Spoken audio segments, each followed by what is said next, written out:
실제로 겪은 실화를 바탕으로 한 검통공포라디오. 오늘 들려드릴 이야기는 시청자 혁이아빠님께서 보내주신 이야기로 과거 업로드했던 혁이아빠님의 이야기 중 중고차에 딸려온 2명의 귀신과 이어지는 이야기이며, 역시 제가 과거 업로드했었던 나주 흉가의 번개 만남으로 흉가 파티를 결성하여 다녀오셨던 이야기입니다. 과연 어떤 이야기일지 지금 바로 알아보도록 하겠습니다. 이 이야기를 이렇게 늦게 제보하게 될 줄은 전혀 몰랐습니다 라기보단 까먹고 있었다가 제 이야기의 재생 목록을 듣던 중에 갑자기 생각이 났거든요. 그래서 생각난 김에 말씀을 드려야겠다 했습니다. 제가 당시 타고 다녔던 과거의 에마 6호란도를 중고차 시장에서 막 건져온 지 얼마 안 됐을 무렵, 퇴근 후에 방에서 뒹굴거리며 심심해하던 차에 번개 만남을 급하게 구하다가 딱 3명이 걸려들었죠.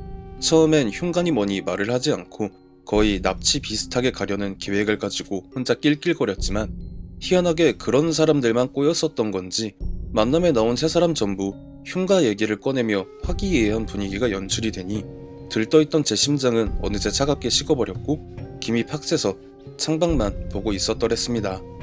그러다가 모임에 나왔던 여자 2명 중 1명인 A양이 저에게 이렇게 말을 하더라고요. 사실 같이 나온 B양하고 자기가 일행인데 나주에 있는 흉가에 가려고 번개 만남 채팅을 기웃거렸지만 차를 가지고 있다는 사람을 계속 찾지 못하다가 제가 걸려든 거라고 하며 함께 갈 생각이 없냐는 말이었죠. 여기에 마지막 남자 일행인 오군 역시 자신도 같은 생각이라며 저를 끈질기게 설득했고, 결국 여기에 넘어간 저는 그들을 차에 태운 뒤 조수석에서 지도를 보며 방향키를 잡은 오군과 함께 이런저런 이야기를 하며 그 기억조차 하기 싫은 거지 같은 곳을 향해 출발했습니다.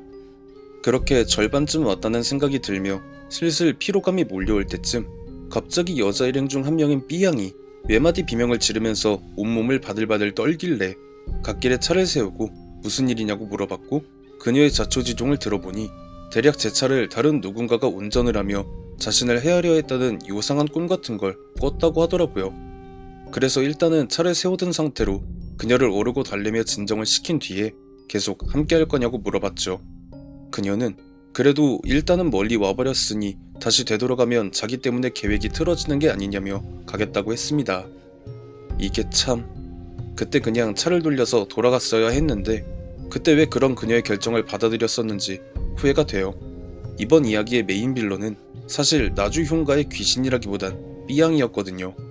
저는 분위기를 바꾸고자 각자 한 사람씩 잘하는 노래를 부르자고 제안하며 다운되어 있던 분위기를 억지 춘향으로 띄웠고요. 그렇게 2시간을 더 달려서 나주에 도착을 했고, 근처에 문이 열린 밥집을 찾아 식사를 마친 다음 본격적으로 그날의 계획을 정비했습니다.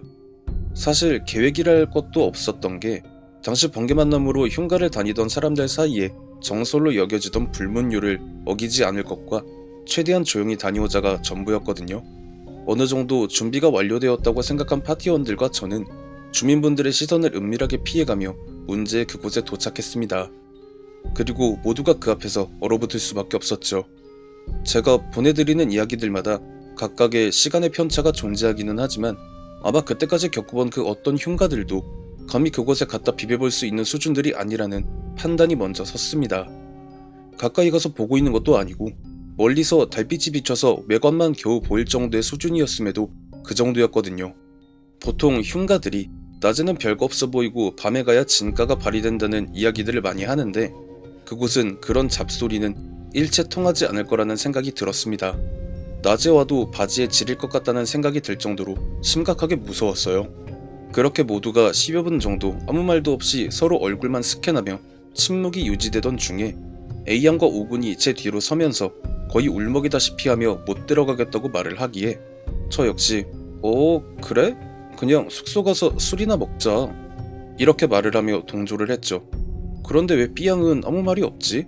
하고 주위를 둘러봤는데 B양이 온데간데 없이 사라졌더라고요. A양은 상황을 파악하자마자 화들짝 놀라서 B양에게 전화를 걸었는데, 그 전화 벨소리가 당시 저희가 서 있었던 지점으로부터 상당히 떨어진 앞쪽에서 들려오고 있었기에 그 상황이 더더욱 공포스러울 수밖에 없었습니다. 저희 셋이 얼타고 덜덜 떨고 있는 사이에 B양 혼자 그곳으로 걸어갔다는 말이 되는 것이었으니까요. A양은 빨리 찾으러 가야 한다며 방금 전까지 했었던 말을 전부 잊은 듯 미친 사람처럼 그곳을 향해 뛰어갔고, 저와 오군 역시 여자들을 저런 위험한 곳에 둘 수 없다며 황급히 그 뒤를 따라 달렸습니다. 결국 들어가려 시도조차 하지 못했던 그곳에 일행 모두가 발을 들인 상황에서 B양의 핸드폰 벨소리는 점점 크게 들려왔죠. A양은 그곳의 문을 열기는 했지만 아예 진입조차 하지 못하고 발만 동동 구르고 있었고, 뒤따라서 도착한 저와 오군을 애처롭게 보며 둘이서 들어가서 B양을 찾아서 나와주면 안 되겠냐는 부탁을 하는데 상황이 참 난감했죠. 사람이 5이면 B양과 1명을 더해 남겨둘 수 있을 텐데 하필이면 4명이라 저와 오군이 그곳에 들어가면 결국 A양 혼자 남게 됐었거든요. 결국 A양을 차에 데려다 놓고 다시 올라온 저와 오군은 황급히 흉가 안으로 들어가 B양의 이름을 부르며 찾기 시작했습니다. 그런데 말이에요. 그 흉가가 층이 높다거나 규모가 그렇게 넓고 하지가 않아서 찾는다면 금방 찾을 줄 알았는데, 한번 갔던 데를 또 가고 했는데도 B양의 머리카락 한 올조차 발견을 하지 못하는 상황이 지속이 되니까 설마 얘가 차 있는 대로 돌아갔나 싶어 A양에게 전화를 했더니 A양은 전혀 그런 일이 없다며 울먹이기만 하더라고요. 그렇게 결국 경찰에 신고를 하려는 그 순간 위층에서 B양의 목소리가 들려왔습니다. 나 여기 있어. 왜 이렇게 못 찾아 바보들같이? B양의 목소리가 이렇게 가늘고 하늘거렸었나? 라는 생각과 동시에 말투는 왜 또 저렇게 비아냥거리는 것 같이 하고 있는 거지? 이 생각이 들었습니다. 그리고 옆에서 오군이 형, B양 목소리요. 저렇게 가늘지가 않지 않았어요? 라고 덧붙였죠. 막 굵직한 목소리는 아니지만 요즘 말로 하면 걸크러쉬라고 상당히 허스키한 보이스를 가져서 신선하다라고 생각이 드는 게 B양의 목소리인데, 자기를 B양이라고 말한 위층의 정체 모를 여자는 A양의 목소리와 흡사했기에 그 순간 저와 오군은 뭔가 잘못됐다라는 판단을 함과 동시에 B양을 찾기 위해 전혀 신경을 쓰지 않고 있던 흉가 내부의 모습이 눈에 들어오면서 순식간에 패닉에 빠지고 말았죠. 판단에 의거하면 일단 위층에서 목소리를 낸 대상은 흉가 안에 살고 있는 귀신이 분명했고, 저와 오군이 동시에 듣고 느낀 수많은 발소리들, 그리고 마치 우리가 발을 딛고 서 있는 이 공간이 누군가의 손바닥이며 이게 움켜쥐어지는 동시에 잡아먹힐 수도 있을 거라는 확연한 공포감, 이 상황을 마치 누군가가 각본을 짜고 연출을 한 것처럼 달빛이 구름에 가려지며 신낮 같더라도 존재했던 희미한 빛마저 사라지자 저와 오군은 동시에 불문율을 깨고 비명을 지르며 서로 부둥켜 안을 수밖에 없었어요. 들려오던 풀벌레들의 소리들마저 음향을 꺼버린 것처럼 사라진 그 상황에서 계단을 타고 무언가가 내려오는 발소리가 들려왔습니다. 이에 저와 오군의 시선이 오차없이 동일하게 계단을 향했고, 저희들의 눈에 보인 건 분명 B양이었습니다. B양이 분명 맞았거든요. 달빛이 사라지면서 반사적으로 킨 후레쉬가 천장을 향해 있었기에 인상착이나 생김새를 보며 분명 B양이라고 생각했던 그 여자가 갑자기 계단에 바짝 붙어 엎드리더니 엄청난 속도로 포복을 해서 저희를 향해 다가오는 그 기괴한 모습을 보자마자 저와 오군은 정말 군대에서 체력 측정을 할 때도 나오지 않았던 속도의 뜀걸음으로 흉가 바깥으로 미친놈들처럼 뛰어나오고 말았습니다.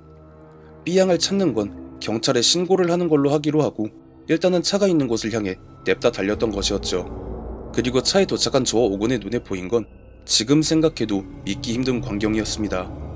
A양과 B양이 차 밖에 나란히 서 있는 모습과 나 찾았었어? 라고 퉁명스럽게 말하는 B양 때문이었죠.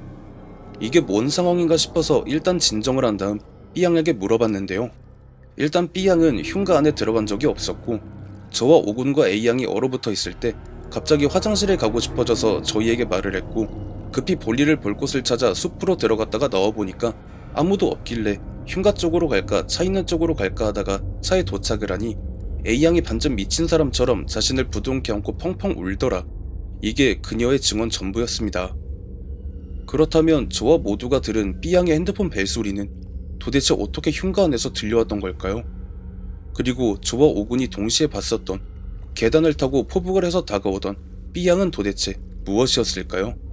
한 가지 확실한 건 나주 흉가는 제가 겪었던 흉가들 중 5손가락 안에 들어가는 무시무시한 곳이라는 거예요. 이 이야기가 영상으로 나간 뒤에 만일 그곳을 방문하고자 하는 분들이 있다면 극구 말리고 싶네요. 그 흉가를 전체적으로 다 겪은 것도 아니고 살짝 찍어서 맛만 본 게 그 정도였으니 만약 제대로 홀린다면 어떤 일이 일어날지 장담할 수 없다는 말씀 드리면서 이야기 마치겠습니다. 나주흉가. 대한민국의 공포 스팟을 꼽으라면 여전히 등판을 하는 레전드인 그곳은 저도 과거에 지인과 함께 철없는 생각에 방문했다가 큰 곤욕을 치른 기억이 있는 곳인데요. 저 역시 혁이 아빠님과 마찬가지인 생각으로 만약 그곳에 갈 생각이 있거나 생각이 드는 분들이라면 정말 머리채를 쥐어잡아서라도 말리고 싶어요.